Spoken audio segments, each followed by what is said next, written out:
o que é gestão de finanças pessoais? Antes de mais nada, precisamos entender o que é uma boa gestão de finanças pessoais e como ela impacta a nossa vida. Muita gente se assusta só de ouvir falar em educação financeira, um assunto que precisa ser mais estudado, abordado e discutido. A expressão intimida porque parece ser um conhecimento difícil de ser absorvido pelo cidadão comum. Algo como um segredo guardado apenas para especialistas, um tabu, um fantasma. Mas não é nada disso. A gestão de finanças pessoais com práticas de boa educação financeira envolve ações de planejamento e controle do orçamento doméstico. É uma atividade presente desde as mínimas escolhas, como a compra de produtos de higiene para sua casa, até a decisão de comprar um carro ou um imóvel.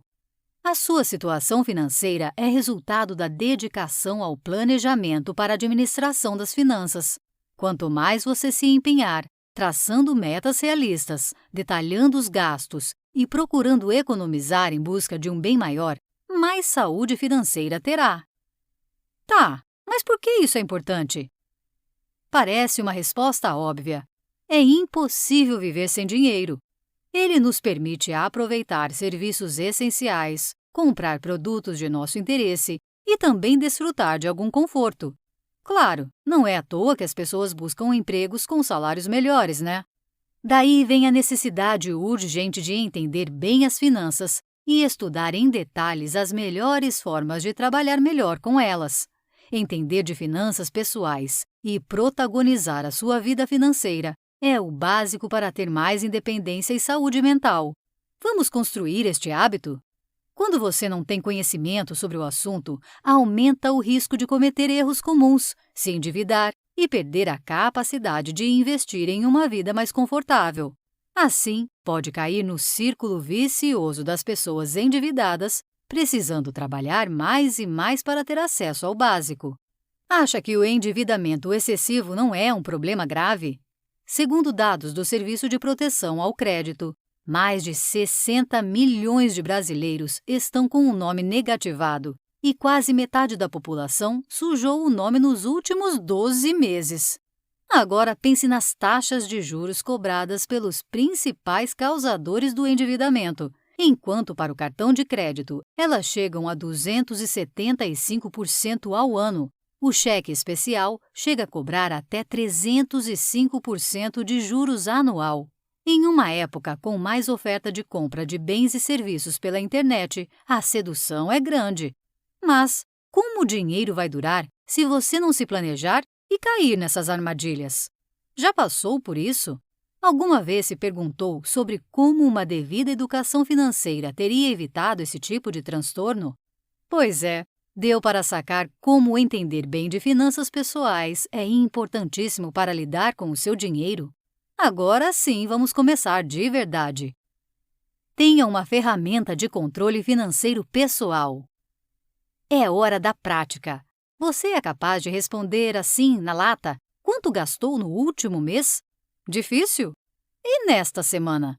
Consegue colocar no papel todas as contas pagas e gastos efetuados nos últimos 7 dias? Não é fácil, nós sabemos. Sempre tem uma continha, um gasto a mais, que passa batido e não lembramos. Aí, depois, parece que o dinheiro fugiu pelas mãos. Mas foi você mesmo quem gastou. Para começar, é preciso controlar todos os gastos. Todos. Para manter as finanças em dia, você deve usar alguma ferramenta para anotar os valores recebidos, as contas pagas, as despesas inesperadas, enfim, toda a sua movimentação financeira. Do mesmo jeito que as empresas fazem, mas no uso pessoal.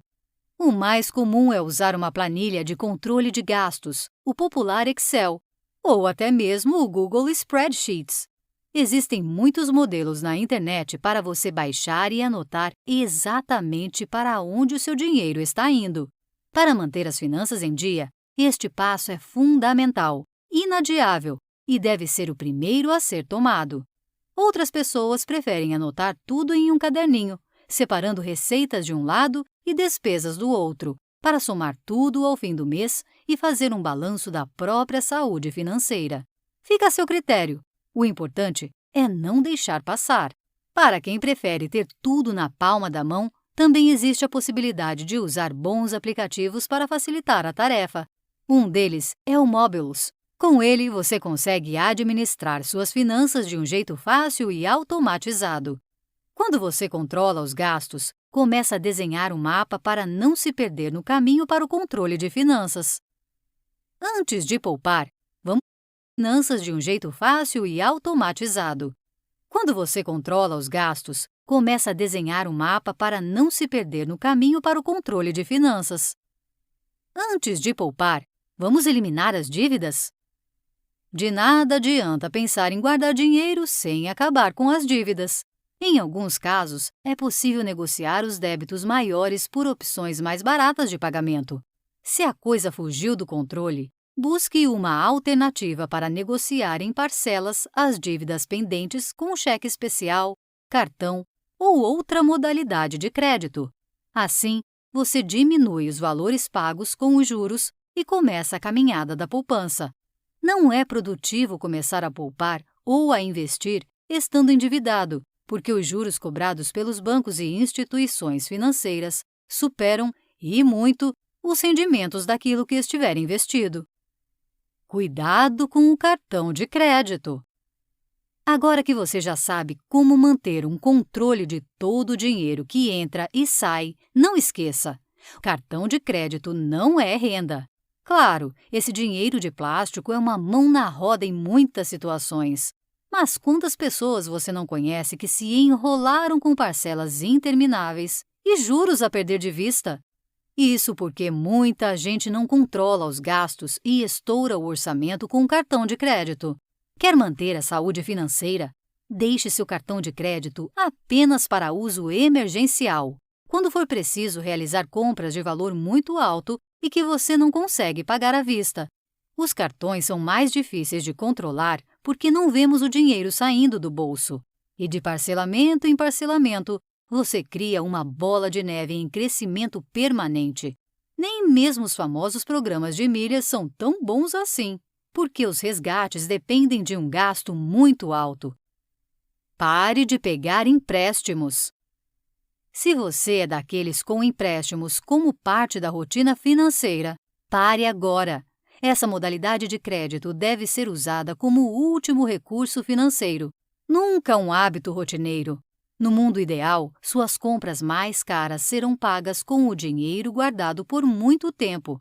Empréstimos só devem ser usados se a emergência for tão grande a ponto de não ser possível usar o que já se tem guardado. Fazer dos empréstimos uma rotina é se afundar na lama do endividamento. E passou da hora de você trilhar o próprio caminho, né? A regra 50, 15, 35. Vamos poupar? Você já aprendeu a controlar os gastos e a negociar suas dívidas. Mas e como fazer para priorizar os gastos realmente importantes? E para poupar, vai ser preciso sacrificar a vida social e os períodos de lazer? Que nada! Basta seguir a regrinha dos 50, 15 e 35. Não tem segredo. 50% do seu orçamento precisa ser reservado para os gastos básicos: aluguel, condomínio, contas de luz, água, telefone, mensalidades de escola e faculdade, planos de saúde. Todas essas contas essenciais precisam ficar nessa faixa. O segundo número representa os 15% da renda mensal reservado para as prioridades financeiras. Quando tiver dívidas para quitar, precisa usar esse valor para eliminar as pendências em geral. Sem dívidas, esse percentual será usado para poupar e depois investir. E os outros 35%?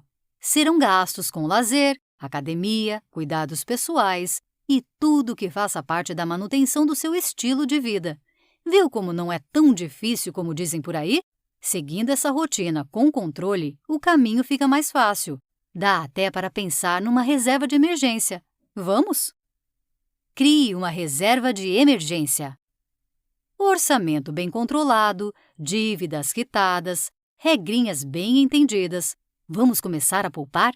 Como falamos no tópico anterior, o ideal é guardar 15% do seu salário. Mas você pode começar com 10%. para ir se acostumando. Mas por que ter uma reserva de emergência? Bem, todo mundo passa por algum perrengue inesperado na vida. Pode ser um probleminha no carro, um gasto com remédios fora do previsto, um eletroeletrônico da casa que precisa ser substituído às pressas. Quando você passa por isso, a reserva de emergência está aí para te salvar nessa hora, livrando do endividamento desnecessário. Depois de ter feito o mapeamento dos seus gastos mensais, lá no primeiro passo, você já sabe quanto gasta por mês. Começando a guardar os 10% ou 15% do salário, deve estar se perguntando qual o valor ideal para essa reserva. Isso depende da sua estabilidade econômica.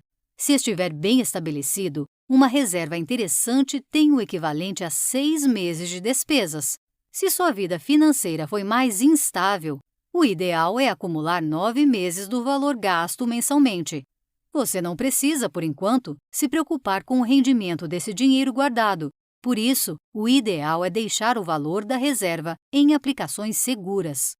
E vai deixar lá, praticamente esquecida, acumulando. A reserva de emergência só deve ser mexida nos casos de imprevistos financeiros. Não custa lembrar.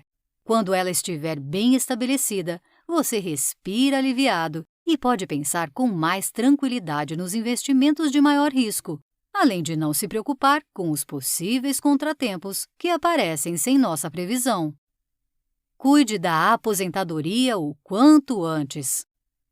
Quer uma valiosa dica final? Comece já a se preocupar com a aposentadoria. Depois de ter uma reserva financeira robusta e começar a se aplicar nos estudos sobre investimentos, olhe para o futuro. Pode ser por uma previdência privada ou mesmo em outro plano financeiro a longo prazo.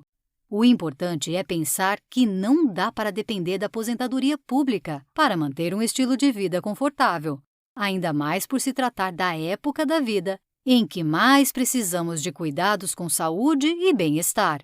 Planejar o amanhã é um dos pilares da boa gestão financeira, e olhar para o futuro da aposentadoria com racionalidade é um passo à frente da maioria da população. Notas finais. Viu como reorganizar a vida financeira para não ser pego de surpresa é mais simples do que parece? É importante não dar passos maiores do que o tamanho das nossas pernas, seguindo o caminho simples da reorganização, controle, pagamento de dívidas, poupando para depois investir. Agora você não tem mais desculpa.